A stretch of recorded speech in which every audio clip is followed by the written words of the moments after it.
오늘도 우리 주님께 나왔습니다. 우리 찬송가 394장 우리 같이 하시면서 주님께 나가겠습니다. 찬송가 374장입니다. 374장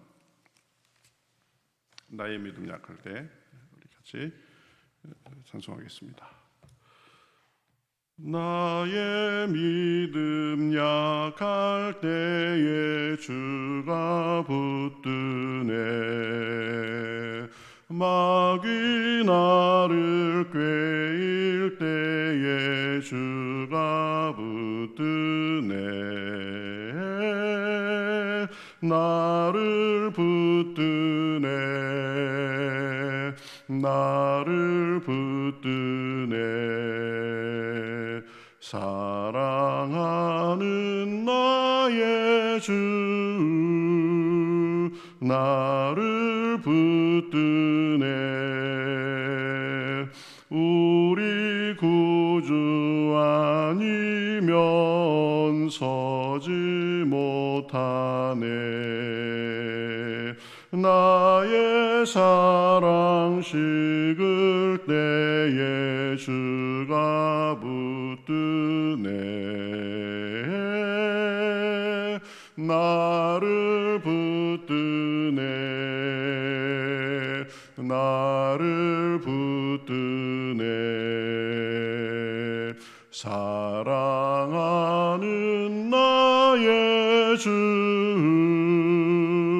나를 붙드네. 나를 귀히 보시고 항상 붙드네. 구원 얻은 사람을 항상 붙드네. 나를 붙드네. 나를 붙드네. 사랑하는 나의 주 나를 붙드네. 나의 영혼 약할 때에 주가 붙드네. 피를 흘려 샀으니 주가 붙드네. 나를 붙드네. 나를 붙드네. 사랑하는 나의 주 나를 붙드네. 우리 구주 아니면 서지 못하네. 우리 구주 아니면 서지 못하네. 나의 사랑 식을 때에 주가 붙드네. 나를 붙드네. 나를 붙드네. 사랑하는 나의 주 나를 붙드네. 나를 귀히 보시고 항상 붙드네. 구원 얻은 사람을 항상 붙드네. 나를 붙드네. 나를 붙드네.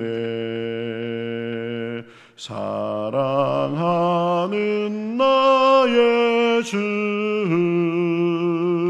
나를 붙드네. 나의 영혼 약 약할 때에 가 붙드네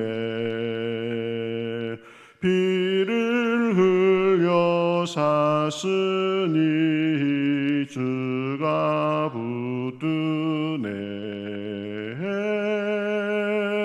나를 붙드네 나를 붙드네 사랑하는 나의 주 나를 붙드네. 아멘. 오늘도 우리를 붙들어 주시는 주님, 우리를 받아주시는 주님 앞에 우리가 나왔습니다. 우리의 몸과 마음을 받아주시고 이 시간에도 저희들의 귀와 눈을 활짝 열어주셔서 주님의 말씀 듣게 하시고 기도할 때 상당을 되게 하셔 주시옵소서. 우리 다 같이 기도하겠습니다. 하나님 감사합니다. 저희들을 사랑해 주셔서 오늘도 이렇게 불러주시니 감사합니다. 우리를 붙들어 주시는 주님, 우리를 받아주시는 주님께 나옵니다. 하나님 오늘도 마음을 열어주시옵시고 우리의 답답함도 풀어주시옵시고 오직 주님만을 바라며 조직을 권하는 저희들의 마음을 불쌍히 여기주셔서 주님의 은혜와 능력 가운데 살게 하시고 하나님의 온전한 가운데 사는 복된 날을 주도록 인도하여 주시옵소서. 입술을 주장하여 주시옵시고 기도할 때에 성령의 충만함으로 부어주시옵소서. 감사하며 있습니다. 하나님 감사합니다. 오늘도 복된 날 주시옵시고 이렇게 주님 앞에 나와 찬양하며 나아가게 하시니 감사합니다. 우리의 믿음이 약할 때에 우리가 연약해질 때에 주님께서 붙들어 주시고 새 힘을 주시는 줄 믿습니다. 오늘도 말씀 중에 또 기도 중에 주님의 붙들어 주심과 힘 주심을 경험하는 날 될 수 있도록 인도하여 주시옵시고 우리의 약함 속에 머물러 있는 것이 아니라 하나님의 온전케 하심과 은혜 베푸심을 바라며 우리가 더욱더 주님의 성품을 담고 주님의 권능 안에 거하는 복된 날 될 수 있도록 인도하여 주시옵소서. 우리의 기도 제목도 주님 앞에 내려놓고 맡기며 또 우리의 할 바를 합니다. 하나님께서 우리가 기대한 것 이상으로 선하게 인도하시는 것을 우리가 경험하며 그래서 주님으로 인하여서 기뻐하며 우리 삶에 간증이 넘칠 수 있도록 인도하여 주시옵소서. 마칠 때까지 주님께 맡기며 살아계신 예수님의 이름으로 기도하옵나이다. 아멘. 자, 우리 성경 말씀 시편 26편이죠. 예, 시편 26편 우리 보도록 하겠습니다. 시편 26편 한 절씩 교독하시겠습니다. 내가 나의 완전함에 행하여 싸우며 흔들리지 아니하고 여호와를 의지하여 싸우니 여호와여 나를 판단하소서. 여호와여 나를 살피시고 시험하사 내 뜻과 내 양심을 단련하소서. 주의 인자하심이 내 목전에 있나이다. 내가 주의 진리 중에 행하여 허망한 사람과 같이 아니하여 싸우니 간사한 자와 동행하지도 아니하리이다. 내가 행악자의 집회를 미워하오니 악한 자와 같이 앉지 아니하리이다. 여호와여 내가 무죄함으로 손을 씻고 주의 제단에 두루 다니며 감사의 소리를 들려주고 주의 기이한 모든 일을 말하리이다. 여호와여 내가 주께서 계신 집과 주의 영광이 머무는 곳을 사랑하오니 내 영혼을 죄인과 함께 내 생명을 살인자와 함께 거두지 마소서. 그들의 손에 사악함이 있고 그들의 오른손에 뇌물이 가득하오나 나는 나의 완전함에 행하오리니 나를 속량하시고 내게 은혜를 베푸소서. 내 발이 평탄한 데에 섰사오니 무리 가운데에서 여호와를 송축하리이다. 아멘. 우리가 어제 그 시편 25편 말씀에서는 아주 극심한 그 내후외환 속에서 믿음을 잃지 않고 하나님 안에서 자기의 중심을 바로 세우고 우리 하나님의 구원 그리고 하나님의 가르치심 그리고 특히 하나님의 인자하심에 의지해서 하나님께 나아가는 그런 자세 그런 모습에 대해서 우리가 살펴보았습니다. 그러니까 중요한 것은 환경과 여건이 아니라 우리가 하나님께 집중하는 것이다. 그렇죠? 우리가 흔들리는 상황 속에서도 우리 힘으로 어찌 할 수 없을 때 하나님께 우리 중심을 가지고 그 은혜의 의지에서 나아가는 것이다라고 했습니다.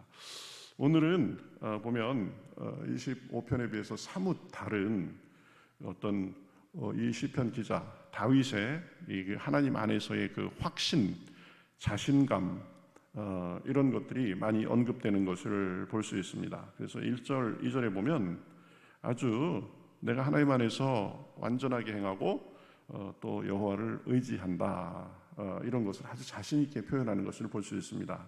1절에 보면 내가 나의 완전함에 행하여 싸우며 흔들리지 아니하고 여호와를 의지하여 싸우니 완전함에 행하였다. 뭐 우린 듣기만 해도 그죠? 기가 죽습니다. 내가 하나님께서 보시기에 완전할 정도로 그렇게 행했습니다. 이렇게 하기가 쉽지 않습니다. 보면 그런데 여기서 완전하다라는 것은 내가 행동에 있어서 모든 것을 아주 진짜 그야말로 완벽하게 했다. 그런 의미의 완전함이라기보다는 우리나라 말로는 완전함보다는 온전함이라는 말이 맞습니다. 온전함. 영어로 얘기하면 integrity 그러는데 이것은 뭐 그 사람이 흉어물도 하나도 없고 완벽하다 그런 의미라기보다는 온전하다. 그래서 그 사람은 참 본받을 것이 많고 모든 것에 나름대로 성실하게 하고 책임감 있게 하고 그렇게 흠잡을 때가 그리 별로 없는 존재다라는 그런 의미입니다. 완전하다라는 것은 뭐 완벽하다 그렇지만 거의 뭐 완벽하다고 할 정도로 그렇게 참 괜찮은 어떤 그런 상태 그것을 온전하다라고 할 수 있는데 내가 온전함에 행하였다라고 이렇게 보는 것이 맞습니다. 그 다음에 흔들리지 아니하고 여호와를 의지했다. 그러니까 나의 그 완벽함에만 온전함에만 의지하는 것이 아니라 여호와를 의지했다.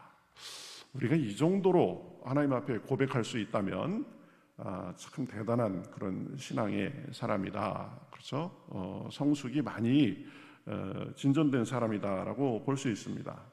어쨌든 다윗은 그래가면서 이제 1절 하반절부터 2절까지 보면 여호와여 나를 판단하소서 또 여호와여 나를 살피시고 시험하사 이렇게 말합니다. 저를 한번 이제 다 살펴보십시오.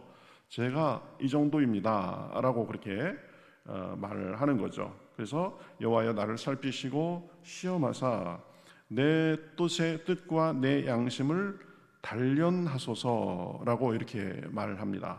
그리고 여기서 보면 판단하소서 살피시고 시험하사 내 뜻과 양심을 단련하소서. 마치 대장장이가 이제 쇠를 달구고 또 뭐 두드리고 해가면서 이게 잘 됐나 안 됐나 이렇게 보고 또 때리고 또 단련하고 이런 어떤 이미지를 지금 사용하고 있습니다.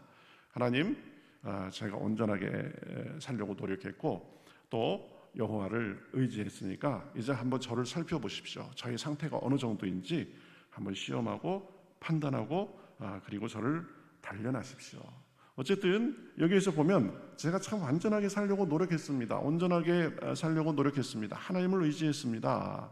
그러면서 살펴보십시오. 그리고 혹시 부족한 것이 있으면 그것을 더 연단해 주십시오. 이렇게 얘기하는 거죠. 내가 참 열심히 살려고 애썼습니다. 그렇지만 하나님 제가 부족한 것이 있을지도 모르니까 하나님 그 부분을 더 단련해 주십시오. 이렇게 말합니다. 어쨌든 온전하게 행하면서 흔들리지 않고 내가 여호와를 의지했습니다. 그러니까 나를 판단하고 저를 한번 검증해 보시고 살피고 테스트하고 단련해 주십시오. 참 대단한 자신감입니다. 내가 이 정도로 하나님 앞에 정말 최선을 다해서 살고 있습니다. 이렇게 말하는 것입니다. 그럼에도 불구하고 제가 말씀드렸듯이 단련하소서라고 하면서 뭔가 개선의 여지가 있다라는 것을 또 인정하는 것을 볼 수 있습니다. 어쨌든 그러한 자신감으로 이제 자기가 어떻게 행동하는지에 대해서 또 구체적인 예를 듭니다. 주의 인자하심이 내 목전에 있나이다. 우리 3절에 보면 그러는데요. 이것은 주님의 제가 인자하심을 바라보고 삽니다. 그런 뜻이죠. 제 의에만 의지하지 않습니다. 주님의 인자하심을 바라보고 삽니다. 그러면서 내가 주의 진리 중에 행하여 이렇게 말합니다. 이것은 주님의 신실하심을 얘기합니다. 진리는 주님의 신실하심, 그것을 의지하면서 삽니다. 그러니까 자기의 행위의 노력을 많이 하지만 그러나 주님의 인자하심과 신실하심을 바라보며 산다. 굉장히 다윗의 신앙적인 태도가 아주 온전한 것을 볼 수 있습니다. 4절 5절에 보면은 이제 부정적 측면에서 자기가 하지 않는 것에 대해서 얘기합니다. 허망한 사람과 같이 앉지 아니하고, 그리고 간사한 자, 여기서 간사한 자는 위선자입니다. 위선자와 동행하지도 아니하리이다. 내가 행악자의 집회를 미워하오니 악한 자와 같이 아니하리이다. 허망한 사람, 간사한 자, 행악자, 악한 자, 이런 사람들을 멀리한다. 보면 그 사람들에게 내게 나쁜 영향을 받는 것을 내가 근본부터 차단한다. 그러죠. 그래서 6절에 보면 여호와여 내가 무죄함으로 손을 씻고 주의 제단에 두루 다니며 감사의 소리를 들려주고 주의 기이한 모든 일에 말하리이다. 그러니까 무죄 속에 주님께 감사하고 또 주님의 은혜를 간증하고 찬양한다. 이것은 한마디로 하면 내가 예배에 충실한 삶을 이렇게 살겠습니다. 그런 의미입니다. 또 8절에 보면 여호와여 내가 주께서 계신 집과 주의 영광이 머무는 곳을 사랑한다. 주께서 계신 집 또 주의 영광이 머무는 곳을 사랑한다. 이것이 무엇이겠습니까? 옛날로 우리 구약시대로 얘기하면 성전을 의미하는 거예요. 성전. 하나님께서 성전에 계시니까 하나님이 계신 그 성전을 사모한다. 요즘 우리 신약시대의 말로 하면 하나님의 임재를 사모한다라는 그런 말입니다. 그러니까 참 모든 것이 보면 이 다윗의 삶은 아주 온전하고 정말 하나님께 철저히 의지하는 것을 볼 수 있습니다. 그러면서 주님의 인자하심과 신실하심을 바라보며 살고요, 악한 자, 위선자 이런 사람을 멀리하고 또 주님 앞에 늘 죄를 씻고 예배에 충실하며 또 주님의 임재를 사모하는 그런 삶을 삽니다. 그러면서 이제 19절부터 11절까지 보면 주님께 간구합니다. 내 영혼을 죄인과 함께 내 생명을 살인자와 함께 두지 마소서. 저를 그 사람들하고 나쁜 사람들하고 같이 취급하지 말아 주십시오. 10절에 보면 그들의 손에 사악함이 있고 그들의 오른손에 뇌물이 가득하오나 나는 나의 완전함에 행하오리니 나를 속량하시고 내게 은혜를 베푸소서. 악한 자들하고 저는 다르게 살겠습니다. 그러니까 하나님 저를 불쌍히 여겨주시고 은혜를 베풀어 주십시오. 죄인들과 같이 그렇게 다루지 말아 주십시오. 이렇게 말합니다. 뭐 이 정도 살면 하나님 앞에 그렇게 기도할 수 있겠죠. 하나님 저는 나쁜 사람들하고 다릅니다. 하나님 위선자들, 악한 사람들, 거짓을 말하는 그런 사람들하고 저는 다릅니다. 그들과 다르게 취급해 주십시오. 하나님 그러니까 저에게 은혜를 베풀어 주십시오. 이렇게 말합니다. 그래가면서 12절에 보면 내 발이 평탄한 데에 섰사오니 무리 가운데서 여호와를 송축하리이다. 평탄한 데 섰다는 것이 뭘까? 이 평탄한 데 섰다라는 것은 막 가파르고 지금 아주 오돌두돌하고 그래서 걷기에도 아주 돌밭같이 그렇게 좋지 않은 그런 상태가 아니라 아주 평탄해서 미끄러질 염려도 없고 넘어질 염려도 없고 그런 상태를 말합니다. 이 비유적인 표현인데 아마 내가 그렇게 살았습니다. 제 삶이 하나님께서 보시기에 그게 아주 나쁜 길로 가지 않고 평탄한 모습으로 갔습니다. 이런 것을 의미하기도 하고 또 하나는 하나님이라는 그 굳건한 반석, 하나님이라는 미끄러지지 않는 그 어떤 든든한 기초, 여기에 섰다라는 것을 의미하기도 할 수 있습니다. 어쨌든 자신의 온전한 행위와 이제 그래가면서도 하나님 앞에 은혜를 언급하면서 그 안에서 내가 여호와를 송축하겠다 이렇게 말을 합니다. 여러분 여기까지 들으시면서 어떤 생각이 드세요? 참 이상적인 신앙의 모습이다.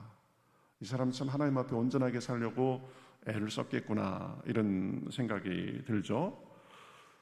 한편으로는 내가 내 행위와 또 하나님께서 보시기에 행실을 온전하게 하기 위해서 노력하고 그러면서도 하나님을 의지하고 은혜에 또 의지하고 은혜를 구하는 것을 볼 수 있습니다. 이 구절에서 조금은 희미하게나마 이 믿음과 행위의 조화 이런 것들을 우리가 발견할 수 있습니다. 은혜와 행위, 우리가 신앙생활하면서 생각하게 되는 두 중요한 측면입니다. 우리가 하나님의 은혜로 믿음으로 구원을 받고 그럼에도 불구하고 우리의 행위는 또 하나님 앞에 온전하게 해야 되는데 그것에 대해서 잘 가르쳐 줍니다. 인자하심을 바라고 진리 중에 행하며 악한 것들을 멀리하는 삶, 이것이 주님께서 바라는 삶입니다. 또 주님의 임재 속에 주님과 동행하며 우리의 생각과 언행을 사려 깊고 은혜 받은 자답게 그렇게 하면서 살아야 됩니다. 그러기 위해서 애쓰면서 살아야 됩니다. 저와 여러분이 그렇게 사실 수 있기를 바라겠습니다. 우리의 행위를, 우리의 말을, 우리의 생각을 늘 돌아보고 하나님께 부족함이 없는, 정말 다윗이 그렇게 자신했던 것처럼 내가 내 행위를 온전하게 했습니다 라고 그렇게도 말할 수 있는 저와 여러분의 삶이 되실 수 있기를 바라겠습니다. 그런데 여러분, 우리가 이러한 시편을 보면서 다시 한번 생각할 것이 있습니다. 우리가 거기에 머물면 안 된다라는 것입니다. 자칫하면 우리가 우리의 행위의 의로움을 기준으로 하나님 앞에 나아갈 수 있는데 그렇게 하면 우리가 막다른 골목에 이를 수가 있다라는 것입니다. 여러분, 우리가 하나님의 사랑을 받고 하나님 안에 이렇게 나와서 기도하고 은혜를 구할 수 있는 것은 우리의 행위 때문이 아닙니다. 주님의 인자하심을 바라고 주님의 은혜를 구하는 이 시편 기자처럼 결국 우리를 인정해주고 받아주시는 분은 결국 은혜의 하나님입니다. 우리가 하나님 앞에 나아갈 수 있는 근거는 하나님의 은혜 때문입니다. 우리가 무엇을 받을 자격이 있어서가 아니라 우리가 하나님께 사랑을 받는 이유가 우리의 의가 아니라 하나님의 의와 사랑 때문이라는 것입니다. 여러분, 우리가 순서를 명확하게 할 필요가 있습니다. 은혜가 먼저입니다. 믿음이 먼저입니다. 그리고 그 은혜를 받은 사람답게, 그리고 그 믿음을 가진 사람답게 살고자 우리의 온전한 행실이 따라오는 것입니다. 구약에 보면 아마 행위가 조금 앞서는 그런 면이 있습니다. 그러나 신약에서는 은혜의 법이 우리를 다스립니다. 이것을 잘 이해하지 못했던 사람들이 누구냐면 신약 시대에 예수님이 오신 이후에도 여전히 구약의 방식을 따르고 있는 이스라엘 백성들이었습니다. 그래서 이 이스라엘 백성들에 대해서 바울은 로마서에서 이렇게 말합니다. 로마서 10장 1절부터 4절 보면은요, 내 마음에 원하는 바와 하나님께 구하는 바는 이스라엘을 위함이니 곧 그들로 구원을 받게 함이라. 바울이 이스라엘 사람으로서 예수 그리스도 안에 있는 구원에 대해서 생각해 보니까 이게 구약에서는 이스라엘만 구원받은 백성이었는데 신약에 오니까 이스라엘이 구원에서 배제되어 있습니다.